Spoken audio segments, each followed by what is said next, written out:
Howard, my dad was T-boned by a utility vehicle and is in surgery now. What should I do? I'm sorry to hear about that. It's really great that you're getting him the medical care and treatment that he needs right now. These are three important things that I think you need to know. Injuries are unexpected and turn lives upside down. I'm Howard Ankin, and I'm here to help. If you or a loved one have been hurt at work or in a car, truck, or rideshare accident, call 312-6-million. Injury law made personal. That's Ankin Law.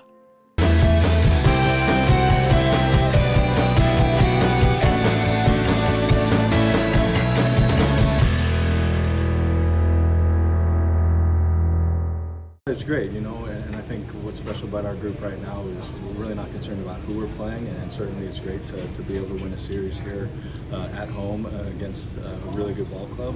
But for us, it's about going out and executing the things we want to execute, and obviously tonight we did a really good job and it paid off. Well, you talked before yesterday's game about Anthony Dominguez and kind of where you're using him. Was the decision to use him in the eighth today about matchups or something else? It was just about matchups. You know, we really kind of mapped out the day, and it was one of those rare days where it kind of unfolded exactly how we had kind of mapped it out. And you know, they had the lefties at the top and the righties at the bottom, so it could have very easily been that you saw Huddy in the eighth at the top and Sir in the ninth.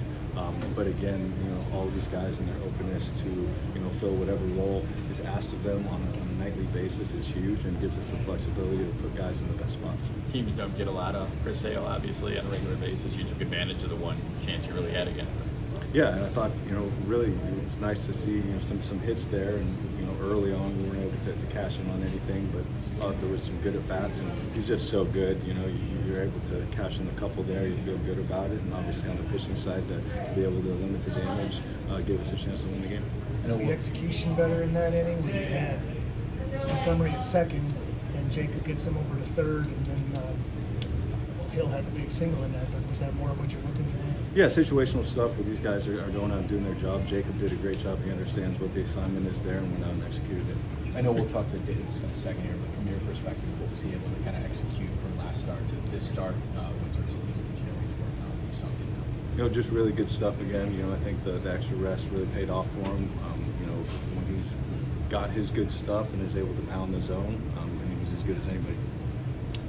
With the last play, I know Braden's backing him up, but with the runner going, is there some potential for it to be a lot closer play or a play at the plate if Chase doesn't make the running catch at the end? Yeah, it's a great play by Chase, and obviously a really good one. I'm not sure, if there's a play at the plate, runner at first base there, but certainly a play that you need to make and finish the game out. It's nice. Seems like Braden's taken some of the most authoritative swings you got, early on. Just what's kind of been impressive about him in play? Yeah, it just goes up there with extreme confidence, putting really good swings on pitches. I think the swing decisions have been great too. So he's a very talented hitter, and for him to come up and be so comfortable and be really locked in and be able to show what he's able to do early has been awesome, and obviously making a huge impact.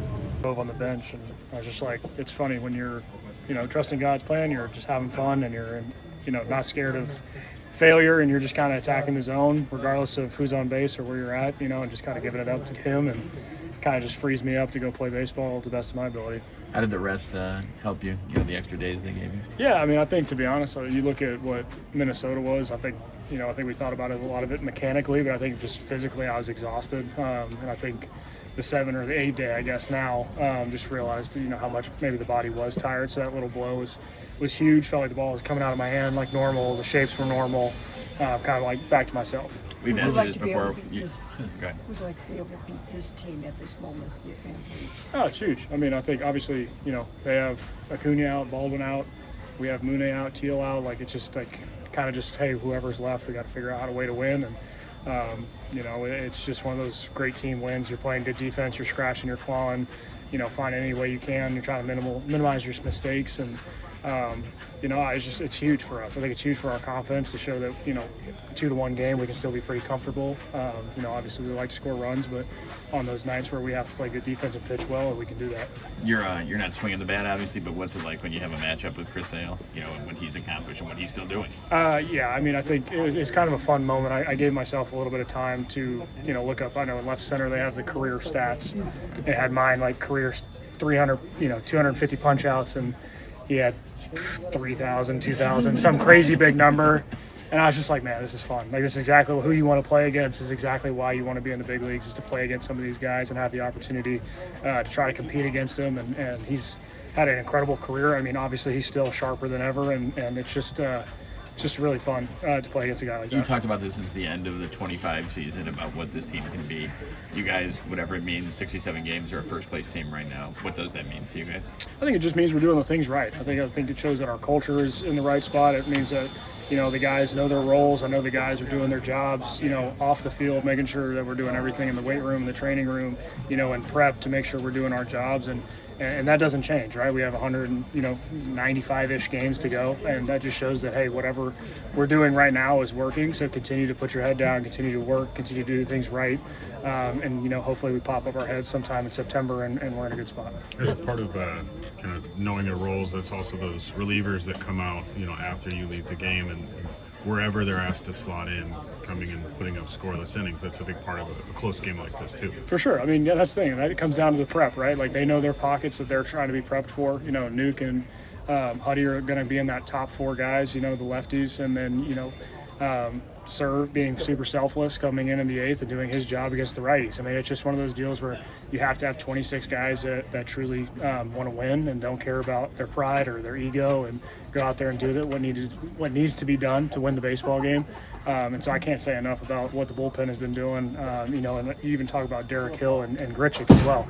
You know, they know their job is to come in and hit left-handed pitching. And they do their job great. You know, that's the thing. It's just like everybody's selfless, everybody knows their role, and everybody's going to do it the best of their ability. What's impressed you most from Braden Montgomery over the last 2 days? Comfortable. Like, he's just comfortable. You know, and I think he said about, like, we try to talk about it last year when some of those young guys come in. We're like, hey, we want you to be yourself. You're obviously a great player. You have the talent. You have, you know, all that stuff. Like, there's no pressure from us to you about performing. You're going to go out there and you just be yourself, have fun, and play the game, and it's a great locker room to come into, and I think he's been able to just settle in and play his game and do what he wants to do, and he's an incredible player, he's an incredible athlete, so you know, once that just the instincts take over, you're seeing what's happening. Davis, I think we ask this almost every game you pitch, but how much fun is all of this, winning specifically? Oh yeah, it's great. I mean, being a part of the 24 and 25, you know, I think you just realize, you know, how hard it is to come into the park when on some of those teams, but every day when you come through the parking lot and you know that you have a chance to win the game, I mean, it really just fires you up. It makes all the days worth it, makes the long road trips worth it. I mean, it's just, we're having a great time, and you can't do it without this type of clubhouse. I mean, we have a bunch of entertainers, we have a bunch of guys that make each other laugh, and, you know, it's just like you're super excited to come to the yard every day. You've been really good at home, but just how much of that has been just the fans and the way that they've showed up this year? Yeah, I mean, I said it the other day. I think the Rate's a really hard place to play when you have, you know, shirtless left center field. You know, left field is just full of shirtless males, and you know, it's just Southside Chicago fans are the best in the country, and that's the thing. It's like, I know that they've been starving for a team to cheer for, and I mean, hopefully we've given them that. You know, we love their support. We love, you know, the environment that they've created. I mean, some of the walk-offs, you know, it's not near as memorable when you have 10,000 people versus 35,000 people. You know, it's just the eruptions, the big moments, you know, and knowing that the South Side of Chicago is in the stands, it's a lot of fun. You've obviously had a lot of deep starts this year, but is it the kind of reaching the point in the season where you're feeling a little tired and need a blow? Is that something you've navigated before and kind of know what you need in those spots? Yeah, I mean, I think last year around this time I had the flexor, and so I had a flexor injury last year. So, you know, I just talked to Martine a lot last year about that, and he was like, yeah, there's certain points where your body, just like every year, you got to get over the hump. And so whatever that's, you know, extra sleep, extra recovery, you know, communication with the training staff, like, it's just part of the game, right? You just got to, it's a long season. We've been throwing well, so it means we have been going deep in games. We have a lot more of a workload than last year. So what comes along with that is taking care of your body to the best of your ability. You mentioned Martine. Have you had a chance to talk with him? Yeah, Tio. Yeah, we got to go see Tio yesterday. So what's he doing? He's great. I wished him luck. I mean, I hope he don't throw too well, but you know, I'm just really excited for him. He's in a great spot, and I can't tell you enough of what he did for our clubhouse last year. I know from the wins and loss records last year, you probably couldn't see it, but from the culture, from the attitude, from the knowledge that he gave us as a starting rotation and the pitching staff in general, and some of the younger hitters. It's just invaluable. I mean, he's very much a part of what's going on right now. You mentioned he's the leader. You're considered the leader of this pitching staff. What's something you picked up from him that you're trying to carry over to this group? Yeah, I mean, I think it's just everybody has their role. Everybody's needs to be themselves, right? Everybody does their best when they're being themselves, and truly. And so I think he did a good job of always keeping it light, always having fun, and and I think every guy picked up something from him. And for me, it was just setting up pitches. He did a really good job of setting up pitches. That's kind of his calling card the last 5 years when he lost Velo. And so just watching him over and over and over, like, that's something that I picked up from him. And I know Sean and I know some of the other guys picked up something from him as well. But yeah, I mean, just the lessons that he taught us, and just, when you're around the league that long, you obviously have to be a great guy and a great pitcher. So a lot of that stuff stuck with us.